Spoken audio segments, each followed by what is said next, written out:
नमस्कार दोस्तों, स्वागत है आपका इकोनॉमिक मास्टर यूट्यूब चैनल पर। आज हम बात करेंगे मुद्रा बाजार यानी मुद्रा बैंकिंग एवं मौद्रिक नीति में मौद्रिक नीति के पीवाईक्यू के बारे में। शुरुआत करते हैं पहले प्रश्न से। भारतीय अर्थव्यवस्था के संदर्भ में निम्नलिखित कथनों पर विचार कीजिए।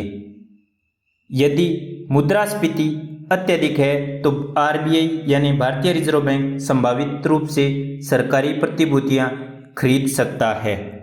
यदि रुपये का तेजी से मूल्य ह्रास हो रहा है तो आरबीआई बाजार में डॉलरों का संभावित रूप से विक्रय कर सकता है। यदि यूएसए या यूरोपीय संघ में ब्याज दरें गिरती होती हैं तो इससे संभावित रूप से आरबीआई की डॉलर की खरीद प्रेरित हो सकती है। उपयुक्त में से कौन से सही हैं? 1 और 2, 2 और 3, 1 और 3, 1, 2 और 3। यदि मुद्रास्फीति यानी इन्फ्लेशन अधिक है तो आरबीआई संभावित रूप से सरकारी प्रतिभूतियां खरीद सकती है। असत्य कथन है। यदि मुद्रास्फीति अधिक है तो आरबीआई परिणात्मक और गुणात्मक दोनों तरीके अपनाता है। परिणात्मक तरीके में खुले बाजार की क्रियाओं का प्रयोग चलन में तरलता को डालने और निकालने के लिए करता है। मुद्रास्फीति की स्थिति में भारतीय रिजर्व बैंक सरकारी प्रतिभूतियों का विक्रय करता है यानी खरीदता नहीं है। दूसरा, यदि रुपये का तेजी से मूल्य ह्रास हो रहा है तो आरबीआई बाजार में डॉलरों का संभावित रूप से विक्रय कर सकता है। एकदम सही ऑप्शन है। 3 नंबर, यदि यूएसए या यूरोपीय संघ में ब्याज दरें गिरती होती तो इसे संभावित रूप से आरबीआई के डॉलर की खरीद प्रेरित हो सकती है। तो 3 नंबर भी सही है। सही ऑप्शन होगा ऑप्शन बी 2 और 3। अगला प्रश्न, खुले बाजार की कार्यवाहियां समाहित होती हैं साख नियंत्रण की गुणात्मक विधियों में, साख नियंत्रण की परिणात्मक विधियों में, राजकोषीय नियंत्रण में, श्रम नियंत्रण में। खुले बाजार की कार्यवाही यानी ओपन मार्केट प्रोसीडिंग ओएमपी होती हैं साख नियंत्रण की परिणात्मक विधियों में। सही ऑप्शन होगा ऑप्शन बी। मौद्रिक नीति के अंतर्गत आरबीआई के द्वारा मुद्रास्फीति को नियंत्रित करने के लिए प्रयोग में लाए जाने वाले साख नियंत्रण की परिणात्मक विधियों जैसे repo rate, reverse repo rate, bank दर, सीआरआर, एसएलआर जब कारगर साबित नहीं होता है तो आरबीआई अंतिम विकल्प के तौर पर खुली बाजार की कार्यवाहियों का प्रयोग करता है। इसके अंतर्गत आरबीआई खुले बाजार में वित्तीय संस्थानों के माध्यम से अपनी परिसंपत्तियों की खरीदारी एवं बिक्री प्रारंभ कर देता है, जिससे सीधे एवं त्वरित स्तर पर मुद्रास्फीति या तरलता को नियंत्रित किया जा सकता है। अगला प्रश्न, खुले बाजार की क्रियाएं निम्न में से किस नीति की विशेषताएं हैं? राजस्व नीति, राजकोषीय नीति, मौद्रिक नीति, श्रम नीति। तो दोस्तों सही ऑप्शन होगा ऑप्शन सी मौद्रिक नीति। अगला प्रश्न, चर आरक्षण अनुपात और खुला बाजार कार्यवाहियां किसके साधन हैं? राजवित्तीय नीति, मुद्रा नीति, बजट नीति, व्यापार नीति। सही ऑप्शन होगा ऑप्शन बी मॉनेटरी पॉलिसी यानी मुद्रा नीति की।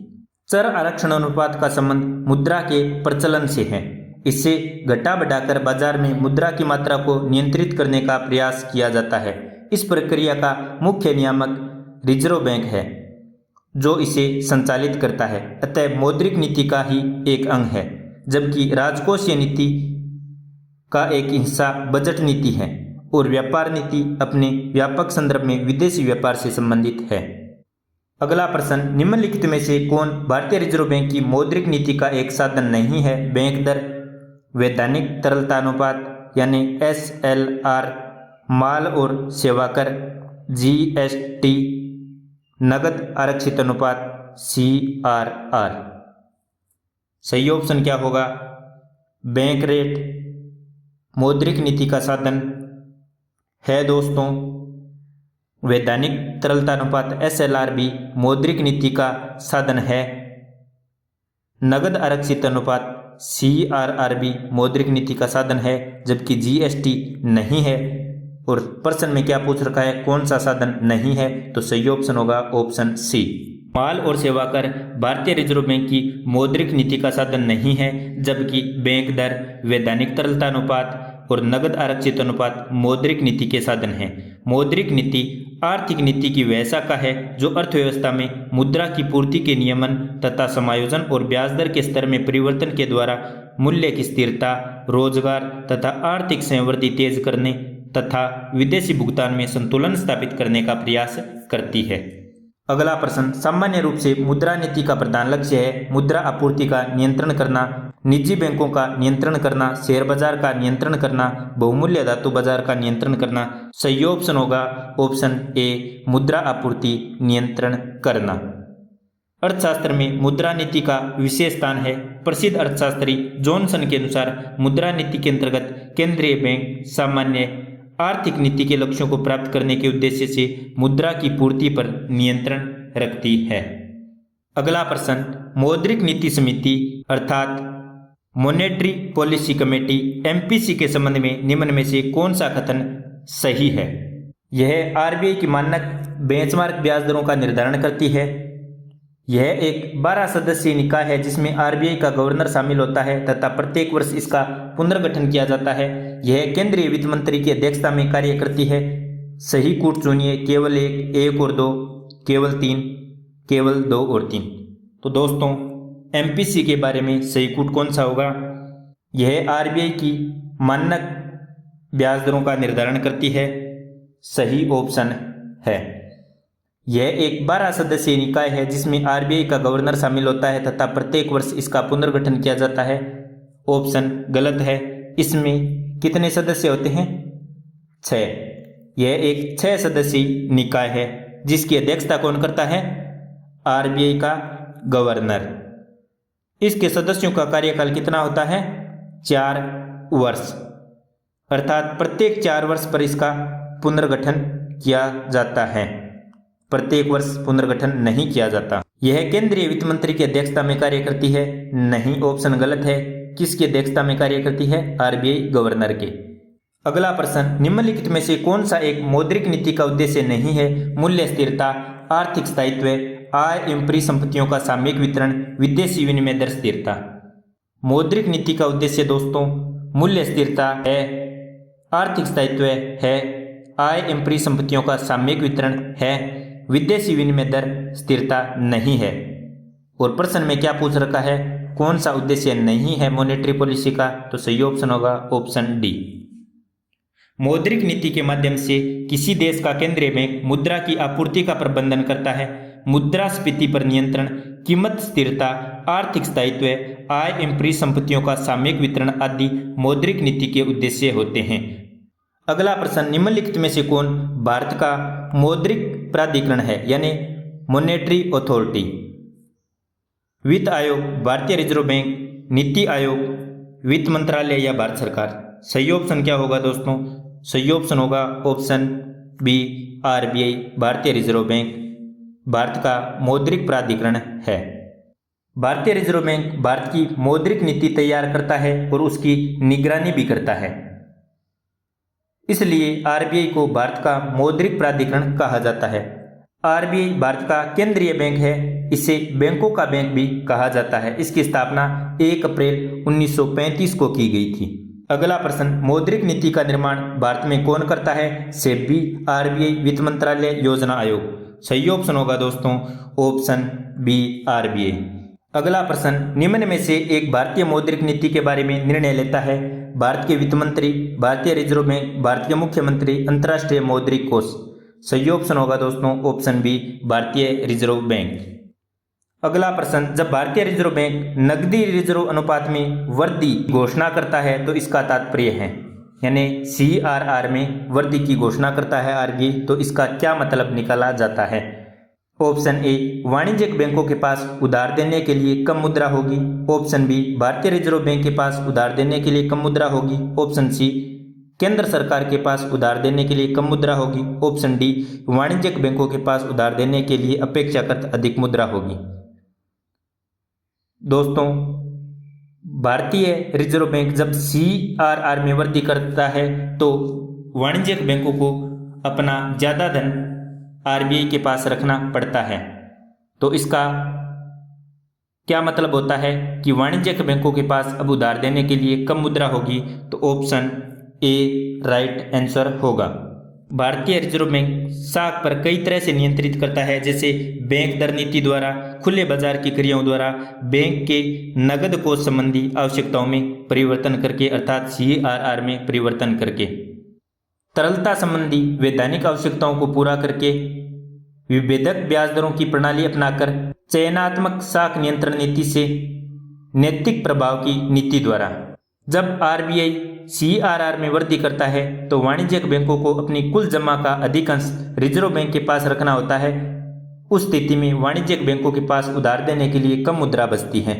आरबीआई द्वारा साख नियंत्रण दो तरीके से किया जाता है, परिणात्मक तरीके से और चयनात्मक या गुणात्मक तरीके से। परिणात्मक तरीके में बैंक दर, खुली बाजार की क्रियाएं, सीआरआर, एसएलआर और रेपो सिस्टम जिसमें रेपो रेट और रिवर्स रेपो रेट आती हैं। चयनात्मक या गुणात्मक तरीके में मार्जिन निर्धारण, साख मापदंड का निर्धारण, नैतिक दबाव, साख स्वीकृतिकरण योजना। अगला प्रश्न, भारतीय रुपए की गिरावट को रोकने के लिए निम्नलिखित में से कौन सा एक सरकार या भारतीय रिजर्व बैंक द्वारा किया जाने वाला सर्वाधिक संभावित उपाय नहीं है? गैर जरूरी वस्तुओं के आयात पर नियंत्रण और निर्यात को प्रोत्साहन, भारतीय उधारकर्ताओं को रुपया मूल्य वर्ग के मसाला बॉन्ड जारी करने हेतु प्रोत्साहित करना, विदेशी वाणिज्यिक उधारी से संबंधित दशाओं को आसान बनाना, एक प्रसरणशील मौद्रिक नीति का अनुसरण करना। भारतीय रुपए की गिरावट को रोकने के लिए गैर जरूरी वस्तुओं के आयात पर नियंत्रण और निर्यात को प्रोत्साहन दिया जाता है, तो यह उपाय किया जाता है। भारतीय उधारकर्ताओं को रुपये मूल्य वर्ग के मसाला बॉन्ड जारी करने हेतु प्रोत्साहित करना, यह भी किया जाता है। विदेशी वाणिज्यिक उधारी से संबंधित दशाओं को आसान बनाना, यह भी किया जाता है। एक प्रसरणशील मौद्रिक नीति का अनुकरण कराना, यह नहीं किया जाता, तो सही ऑप्शन होगा ऑप्शन डी। भारतीय रुपए की गिरावट को रोकने के लिए गैर जरूरी वस्तुओं के आयात पर नियंत्रण और निर्यात को प्रोत्साहन, भारतीय उधारकर्ताओं को रुपये वर्ग मूल्य के मसाला बॉन्ड जारी करने हेतु प्रोत्साहन, विदेशी वाणिज्यिक उधारी से संबंधित दशाओं को आसान बनाने जैसे उपाय भारतीय रुपए की गिरावट को रोकने के लिए कारगर सिद्ध हो सकते हैं। रिजर्व बैंक द्वारा प्रसरणशील मौद्रिक नीति का अनुसरण नहीं किया जाता क्योंकि इससे रुपये के मूल्य में बढ़ोतरी के बजाय गिरावट आ सकती है। अगला प्रश्न, यदि आरबीआई प्रसारवादी मौद्रिक नीति का अनुसरण करने का निर्णय लेता है तो निम्नलिखित में से क्या नहीं करेगा? वैधानिक तरलता अनुपात यानी एसएलआर को घटाकर उसे अनुकूलित करना, सीमांत स्थायी सुविधा दर को बढ़ाना यानी एमएसएफ को बढ़ाना, बैंक दर को घटाना और रेपो रेट को भी घटाना। सही कूट कौन से होंगे? 1 और 2, केवल 2, 1 और 3, 1, 2 और 3। आरबीआई यदि प्रसारवादी मौद्रिक नीति अनुसरण करता है तो वह वैधानिक तरलता अनुपात घटाएगा, सही ऑप्शन है। बैंक दर घटाएगा और रेपो दर भी घटाएगा, तो 3 नंबर भी सही है। एमएसएफ यानी सीमांत स्थायी सुविधा दर बढ़ाएगा नहीं बल्कि घटाएगा, तो ये गलत है।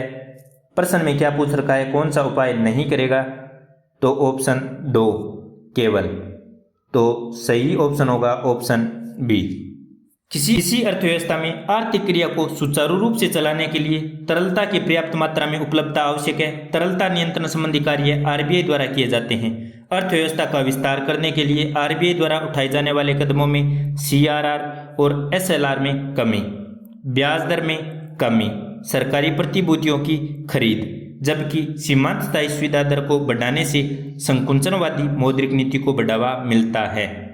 अगला प्रश्न, निम्नलिखित उपायों पर विचार करें जिन्हें आरबीआई अर्थव्यवस्था में मुद्रास्फीति को नियंत्रित करने के लिए प्रयोग में लाता है।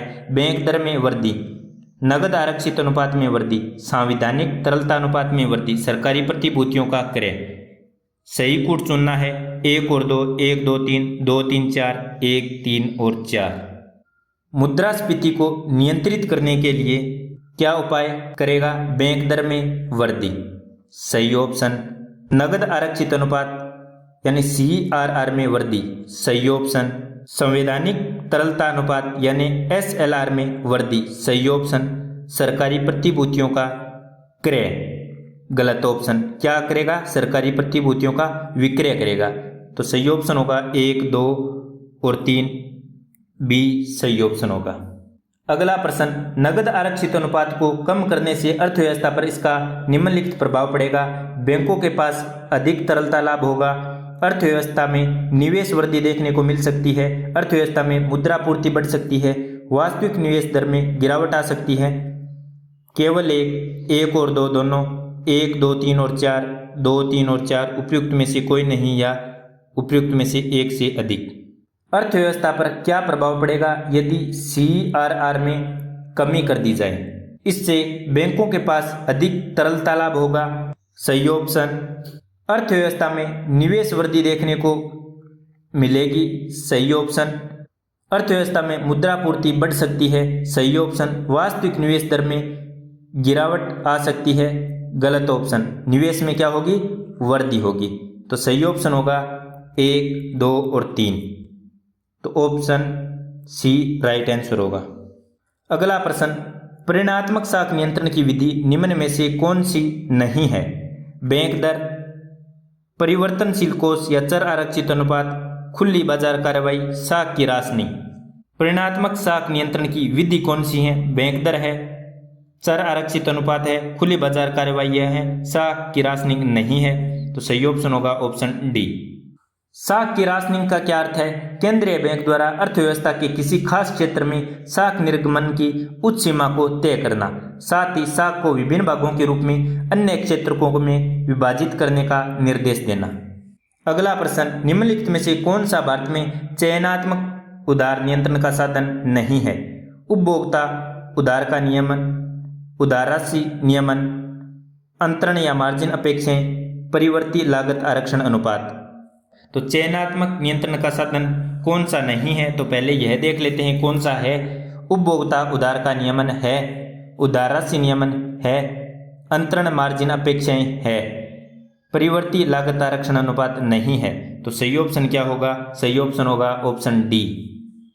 अगला प्रश्न, भारत में वित्तीय क्षेत्र के सुधारों में शामिल है CRR और SLR को कम करना, बीमा क्षेत्र में निजी कंपनियों का प्रवेश, ब्याज दर का विनियमन, ब्याज दर का डीरेगुलेशन, उपयुक्त सभी।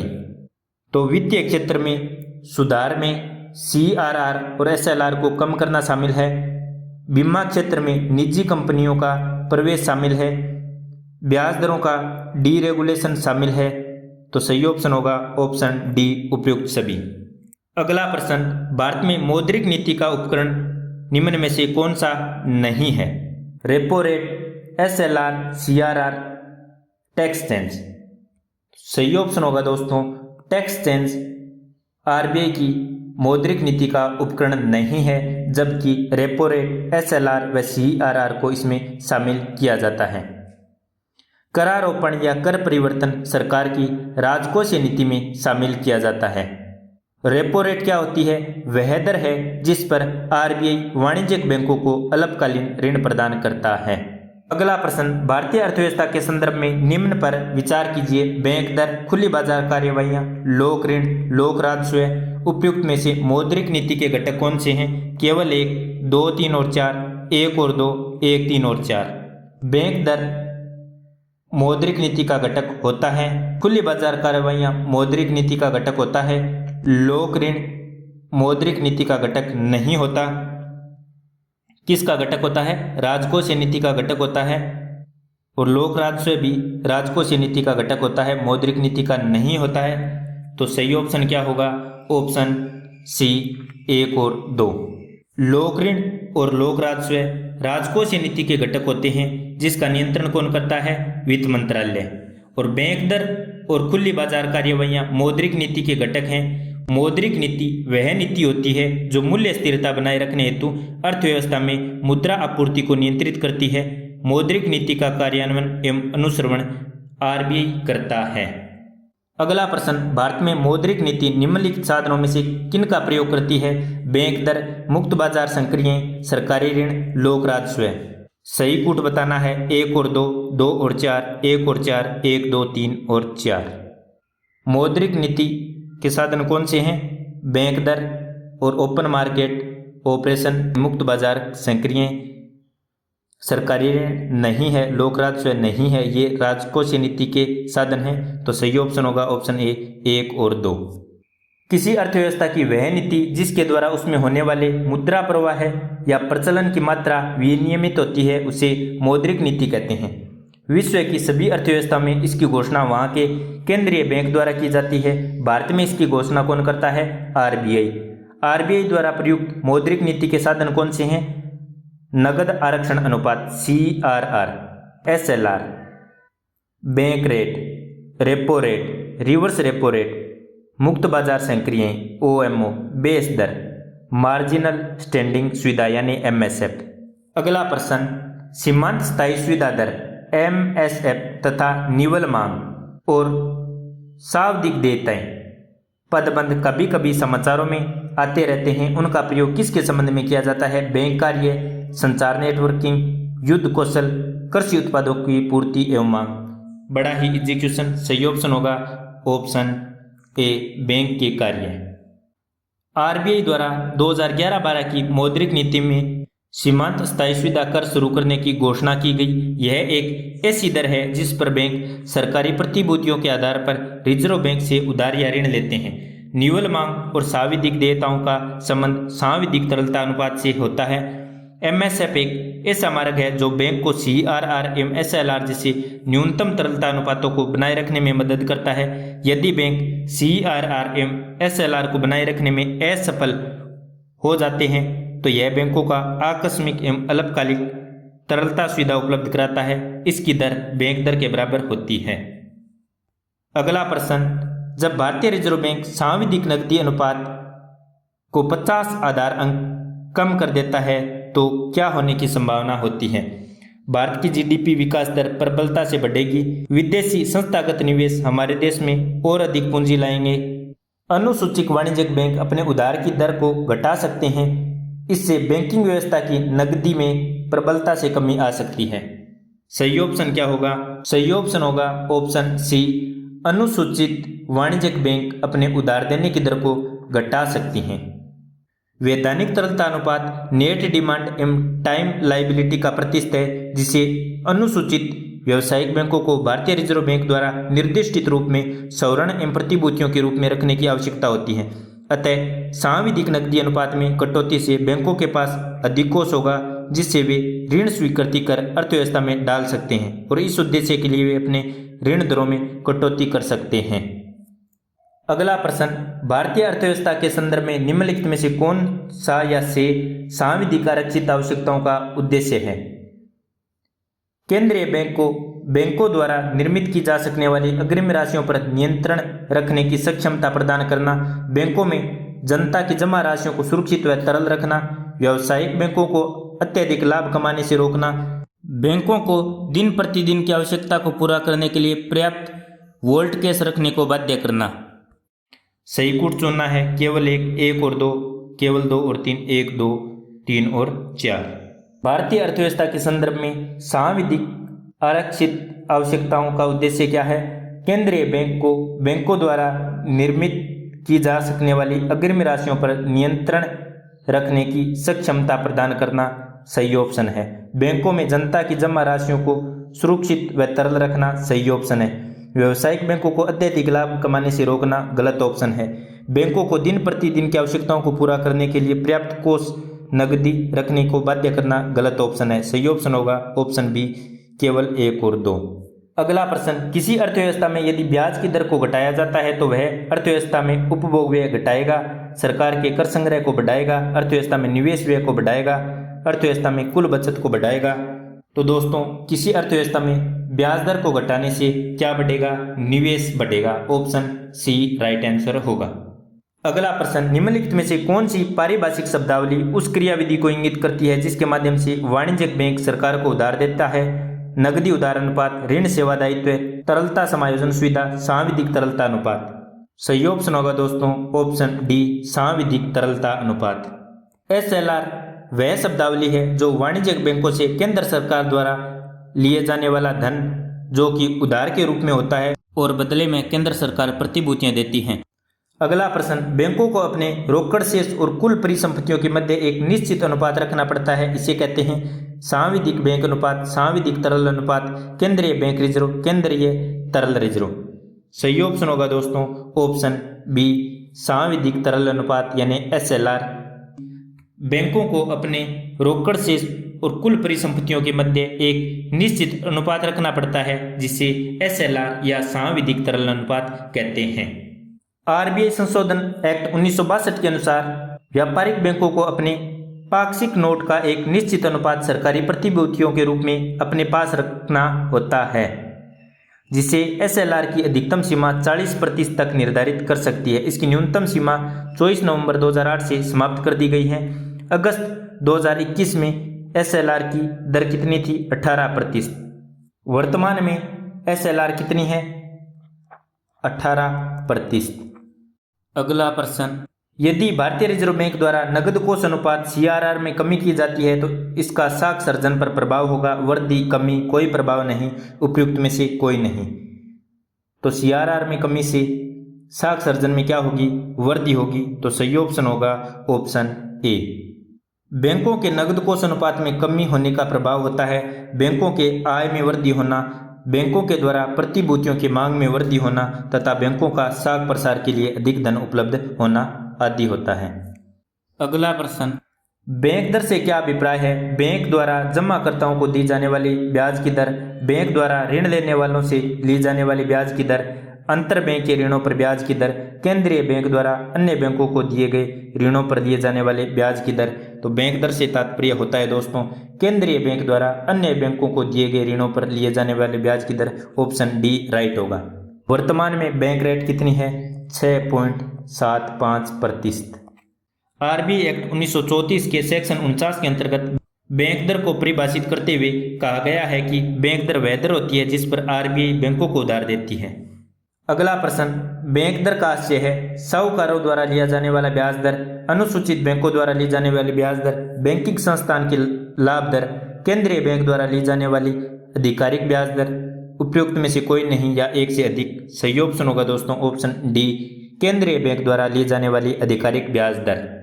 अगला प्रश्न, बैंक दर में वृद्धि सामान्यतः इस बात का संकेत है कि ब्याज की बाजार दर गिरने की संभावना है। केंद्रीय बैंक अब वाणिज्यिक बैंकों को कर्ज नहीं दे रहा, केंद्रीय बैंक सस्ती मुद्रा नीति का अनुसरण कर रहा है, केंद्रीय बैंक महंगी मुद्रा नीति का अनुसरण कर रहा है। तो बैंक दर में वृद्धि महंगी मुद्रा नीति को बताता है, तो सही ऑप्शन होगा ऑप्शन डी। जबकि बैंक दर में कमी किसको बताता है? सस्ती मुद्रा नीति को।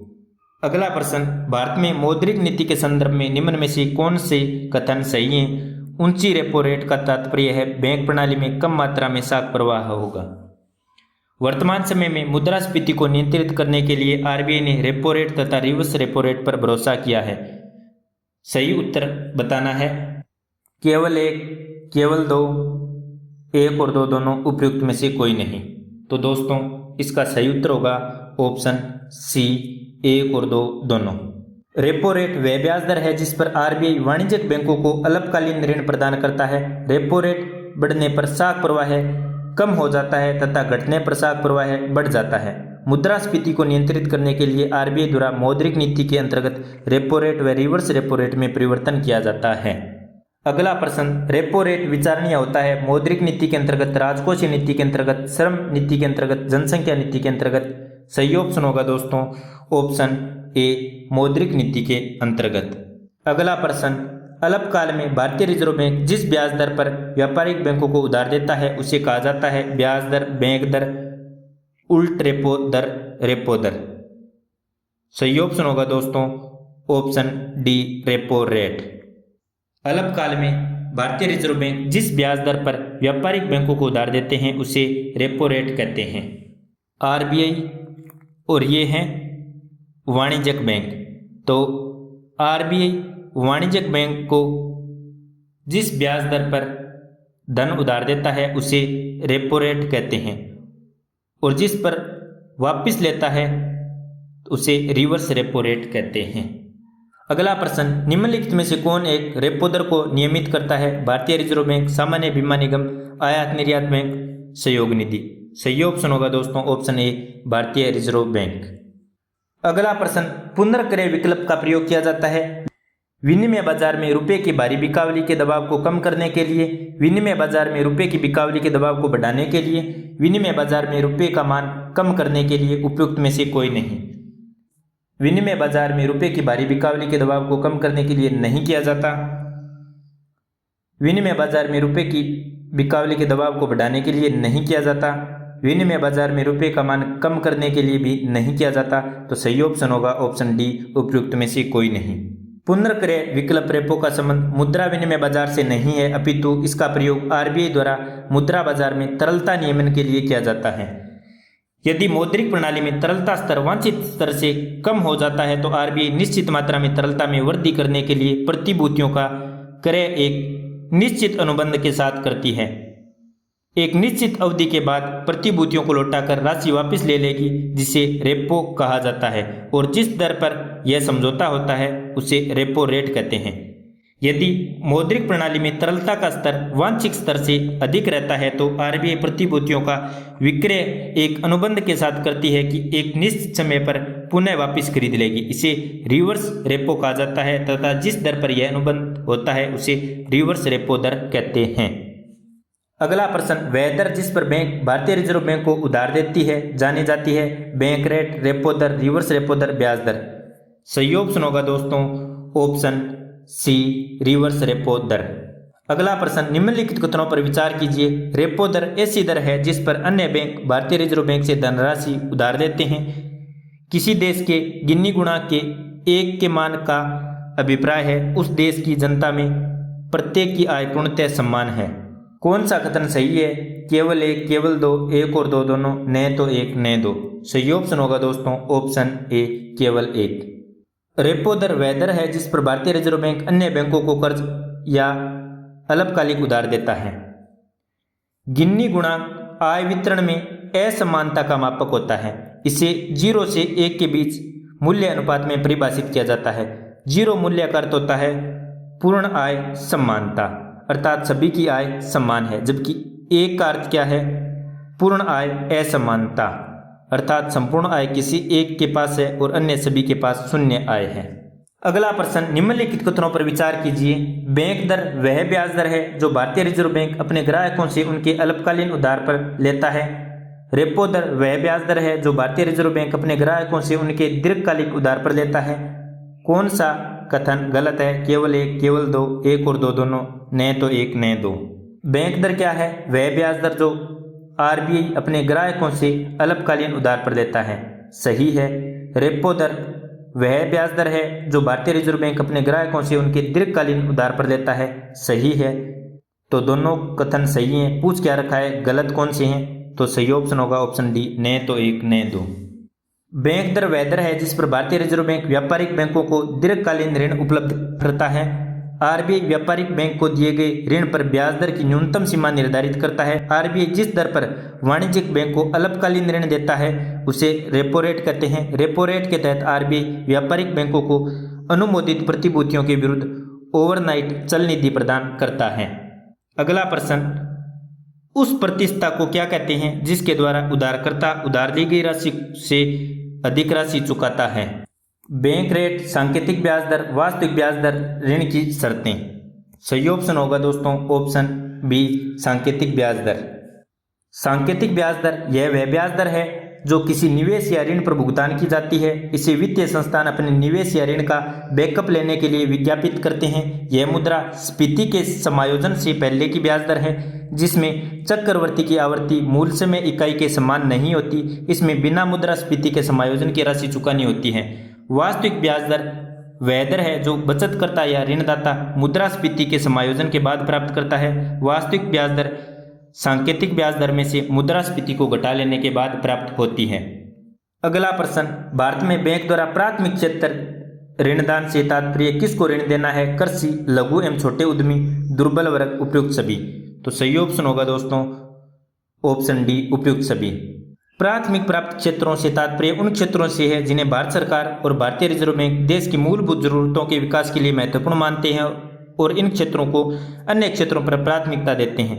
आरबीआई द्वारा जारी परिपत्र के अनुसार पीएसएल की 8 व्यापक श्रेणियां हैं: कृषि, सूक्ष्म, लघु एवं मध्यम उद्यम, शिक्षा, आवास, सामाजिक अवसंरचना, नवीकरणीय ऊर्जा और कुछ अन्य क्षेत्र।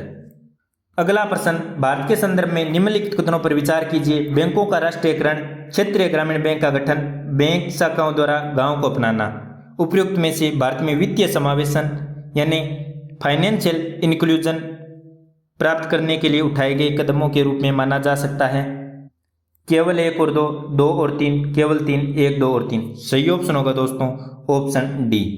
भारत में वित्तीय समावेशन के लिए निम्न कदम उठाए गए। बैंकों का 2 शिफ्टों में राष्ट्रीयकरण 1969 में 14 बैंकों का, 1980 में 6 बैंकों का, 1975 में क्षेत्रीय ग्रामीण बैंकों का गठन, 1969 से बैंक की शाखाओं का गांव तक विस्तार। अगला प्रश्न, स्वतंत्र भारत की अर्थव्यवस्था के संदर्भ में निम्न में से कौन सी एक सर्वप्रथम घटित होने वाली घटना है? बीमा कंपनियों का राष्ट्रीयकरण, भारतीय स्टेट बैंक का राष्ट्रीयकरण, बैंकिंग रेगुलेशन एक्ट का अधिनियमन, पहली पंचवर्षीय योजना लागू होना। बीमा कंपनियों का राष्ट्रीयकरण कब हुआ? 1 सितंबर 1956 को। भारतीय स्टेट बैंक का राष्ट्रीयकरण कब हुआ? 1 जुलाई 1955 को। बैंकिंग रेगुलेशन एक्ट कब पारित हुआ? 1949 में। पहली पंचवर्षीय योजना कब लागू हुई? 1 अप्रैल 1951 को। तो सर्वप्रथम घटित होने वाली घटना कौन सी थी? बैंकिंग रेगुलेशन एक्ट का अधिनियम, ऑप्शन सी राइट आंसर होगा। अगला प्रश्न, बेसल सेकंड निम्न में से किस एक से संबंधित है? नागर विमानन में सुरक्षा के अंतर्राष्ट्रीय मानकों से, साइबर अपराधों के प्रतिकूल उपायों से, खिलाड़ियों द्वारा नशीले पदार्थों के दुरुपयोग के प्रतिकूल उपायों से, किसी बैंक की पूंजी की पर्याप्तता के मापन के लिए अंतर्राष्ट्रीय मानकों से। सही ऑप्शन होगा दोस्तों ऑप्शन डी, किसी बैंक की पूंजी की पर्याप्तता के मापन के लिए अंतर्राष्ट्रीय मानकों से बेसल सेकंड का संबंध है। अंतर्राष्ट्रीय समझौते के लिए बैंक फॉर इंटरनेशनल सेटलमेंट, जो बेसल के स्विस सिटी में अवस्थित है, बैंकों के लिए बेसल मापदंड की घोषणा करता है। संशोधन बेसल सेकंड मापदंडों का उद्देश्य बैंक पूंजी संरचना को बेहतर बनाना है, साथ ही जोखिम प्रबंधन को उत्तरदायी बनाना है। बेसल थर्ड को नवंबर 2010 में पारित किया गया। बेसल थर्ड के मानक बेसल सेकंड की तुलना में बैंकों की तरलता एवं पूंजी के अधिक सशक्त स्वरूप का अनुमोदन करते हैं, ताकि आर्थिक एवं वित्तीय दबावों की अवस्था में उनका सामना करने के लिए बैंकों को तैयार किया जा सके।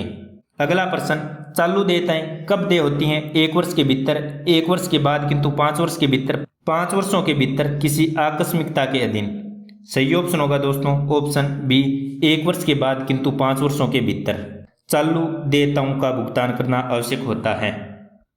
अगला प्रश्न, भारतीय सरकारी बॉन्ड प्रतिफल निम्नलिखित में से किन से प्रभावित होते हैं? यूनाइटेड स्टेट फेडरल रिजर्व की कार्रवाई से, भारतीय रिजर्व बैंक की कार्रवाई से, मुद्रास्फीति एवं अल्पावधि की ब्याज दर से। सही कूट चुनना है, 1 और 2, केवल 2, केवल 3, 1, 2 और 3। तो सरकारी बॉन्ड प्रतिफल यूनाइटेड स्टेट्स फेडरल रिजर्व की कार्रवाई से प्रभावित होते हैं, भारतीय रिजर्व बैंक की कार्रवाई से होते हैं, मुद्रास्फीति एवं अल्पावधि की ब्याज दर से होते हैं। सही ऑप्शन होगा 1, 2 और 3, ऑप्शन डी राइट होगा। कई आर्थिक कारक हैं जो सरकारी बॉन्ड प्रतिफल को प्रभावित करते हैं, जैसे ब्याज दरें, मुद्रास्फीति और आर्थिक विकास।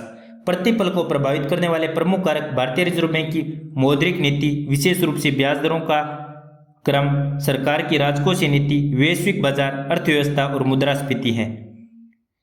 यूनाइटेड स्टेट्स फेडरल रिजर्व की कार्रवाई भी इसे प्रभावित करती है। दोस्तों, मौद्रिक नीति के इतने ही PYQ। आपको वीडियो कैसा लगा नीचे कमेंट में अवश्य बताएं। आपने यदि इकोनॉमिक मास्टर यूट्यूब चैनल को अभी तक सब्सक्राइब नहीं किया है तो सब्सक्राइब अवश्य करें, अपने दोस्तों के साथ शेयर करें। जय हिंद, जय भारत।